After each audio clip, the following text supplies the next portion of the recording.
പുതിയൊരു വീഡിയോയിലേക്ക് എല്ലാ കൂട്ടുകാർക്കും വീണ്ടും സ്വാഗതം.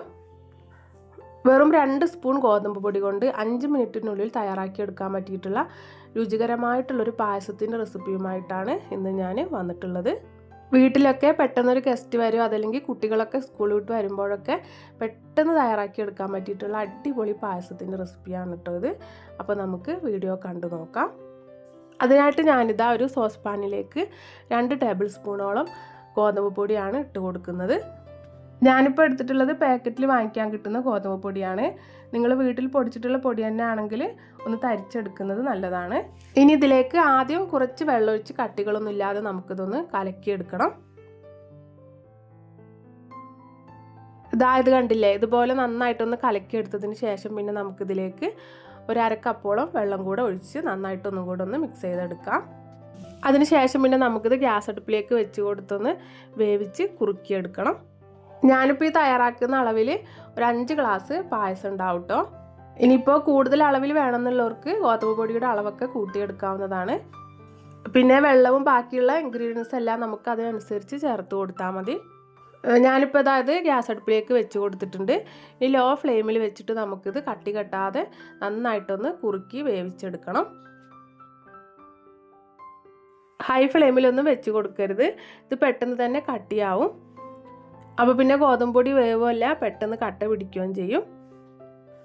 അപ്പോൾ ലോ ടു മീഡിയം ഫ്ലെയിമിൽ വെച്ചിട്ട് സാവധാനം ഇളക്കി നമുക്കിതൊന്ന് കുറുക്കിയെടുക്കാം.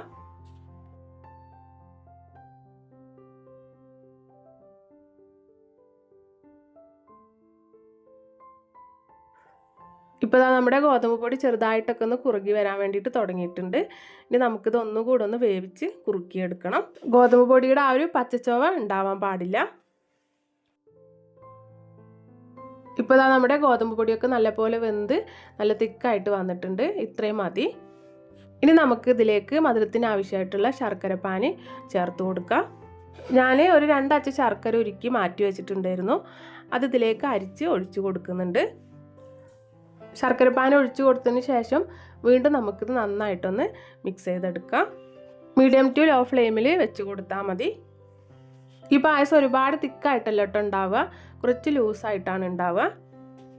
അപ്പോൾ ശർക്കര പാനിയും വെള്ളമൊക്കെ നമ്മൾ അതിനനുസരിച്ച് ചേർത്ത് കൊടുത്താൽ മതി. നമുക്കിത് നന്നായിട്ടൊന്ന് മിക്സ് ചെയ്ത് നല്ല പോലെ തന്നെ ഒന്ന് തിളപ്പിച്ചെടുക്കണം.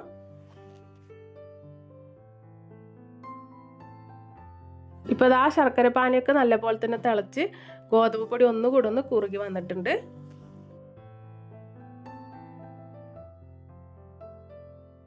ഇനി നമുക്കിതിലേക്ക് തേങ്ങ ചിരവിയത് ചേർത്ത് കൊടുക്കാം. ഞാനൊരു 1/4 കപ്പോളം തേങ്ങ ചിരവിയതാണ് എടുത്തിട്ടുള്ളത്.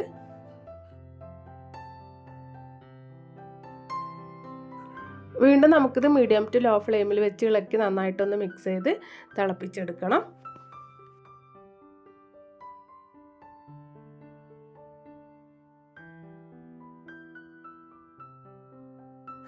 ഇപ്പോൾ ആ തേങ്ങ ചേർത്തതിന് ശേഷവും നല്ലൊരു തിളക്കം വന്നിട്ടുണ്ട്. ഇനി നമുക്കിതിലേക്ക് ഒരു നുള്ളു ഉപ്പും പിന്നെ ഒരു നുള്ളു ഏലക്കാപ്പൊടി കൂടെ ചേർത്ത് കൊടുക്കണം. അപ്പോൾ ഏലക്കാപ്പൊടി ചേർത്തത് ഞാനിതിൽ കാണിക്കാൻ വേണ്ടിയിട്ട് വിട്ടുപോയതാണ്.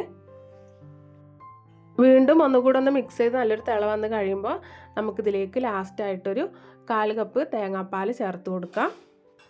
നല്ല കട്ടിയുള്ളൊരു 1/4 കപ്പ് തേങ്ങാപ്പാലാണ് ഞാൻ ചേർത്ത് കൊടുക്കുന്നത്. തേങ്ങാപ്പാൽ ചേർക്കുന്നത് ഓപ്ഷണലാണ് കേട്ടോ. തേങ്ങ ചിരവിയത് ചേർത്തും മാത്രം നമുക്കിത് കുടിക്കാവുന്നതാണ്. അപ്പോൾ നമ്മൾ തേങ്ങ ചിരവിയത് മാത്രമാണ് ചേർത്ത് കൊടുക്കുന്നതെങ്കിൽ അതിനനുസരിച്ചുള്ള വെള്ളവും ശർക്കര പാനിയൊക്കെ നമ്മൾ ഇതിലേക്ക് ഒഴിച്ചു കൊടുക്കണം. ഞാനിപ്പോൾ ഇതിലേക്ക് തേങ്ങാപ്പാൽ കൂടെ ചേർത്ത് കൊടുക്കുന്നത് കൊണ്ട് ആദ്യം കുറച്ച് വെള്ളവും ശർക്കര പാനിയൊക്കെയാണ് ഒഴിച്ചു കൊടുത്തിട്ടുണ്ടായിരുന്നത്. അപ്പോൾ തേങ്ങാപ്പാൽ ചേർത്ത് കൊടുക്കുമ്പോൾ കൂടുതൽ ടേസ്റ്റിയാണ് കേട്ടോ. അപ്പോൾ കഴിയുന്നവരൊക്കെ തേങ്ങാപ്പാൽ ചേർത്ത് കൊടുക്കുക. തേങ്ങാപ്പാൽ ചേർത്ത് കൊടുത്തതിന് ശേഷം പിന്നെ നമ്മളിത് ലോ ഫ്ലെയിമിലേക്ക് തന്നെ വെക്കുക. അതിനുശേഷം അവിടെ ഇവിടെയായിട്ട് ഓരോ തിള വന്ന് കഴിയുമ്പോൾ നമുക്ക് ഫ്ലെയിം ഓഫ് ചെയ്യാവുന്നതാണ്. ശേഷം കുറച്ച് നെയ്യൊഴിച്ച് അണ്ടിപ്പരിപ്പ് മുന്തിരി ഒന്ന് വറുത്തത് കൂടെ ഇതിലേക്ക് ചേർത്ത് കൊടുക്കുന്നുണ്ട്. ഇതും ഓപ്ഷണലാണ് കേട്ടോ, ചേർക്കണമെന്നില്ല. ശേഷം നന്നായിട്ടൊന്ന് മിക്സ് ചെയ്ത് ചെറു ചൂടോടുകൂടി നമുക്കിത് സെർവ് ചെയ്യാവുന്നതാണ്. അപ്പോൾ ഇത്രയേ ഉള്ളൂ കേട്ടോ. കുറച്ച് ഗോതമ്പ് പൊടി നമ്മുടെ കയ്യിലുണ്ടെങ്കിൽ പെട്ടെന്ന് തയ്യാറാക്കി എടുക്കാൻ പറ്റിയിട്ടുള്ള നല്ല ടേസ്റ്റി ആയിട്ടുള്ളൊരു പായസമാണ് കേട്ടോ ഇത്. എല്ലാവരും ഒന്ന് തയ്യാറാക്കി നോക്കണം കേട്ടോ. എന്നിട്ട് നിങ്ങളുടെ അഭിപ്രായങ്ങൾ കമൻറ്റ് ബോക്സിൽ അറിയിക്കാൻ മറന്നു പോകരുത്. നിങ്ങൾക്ക് ഈ വീഡിയോ ഇഷ്ടപ്പെട്ടാൽ ലൈക്ക് ചെയ്യാനും എൻ്റെ ചാനൽ പുതിയതായിട്ട് കാണുന്ന കൂട്ടുകാർ ഒന്ന് സബ്സ്ക്രൈബ് ചെയ്ത് സപ്പോർട്ട് ചെയ്യാനും മറക്കരുത്. അടുത്ത നല്ലൊരു റെസിപ്പിയുമായിട്ട് നമുക്ക് വീണ്ടും കാണാം.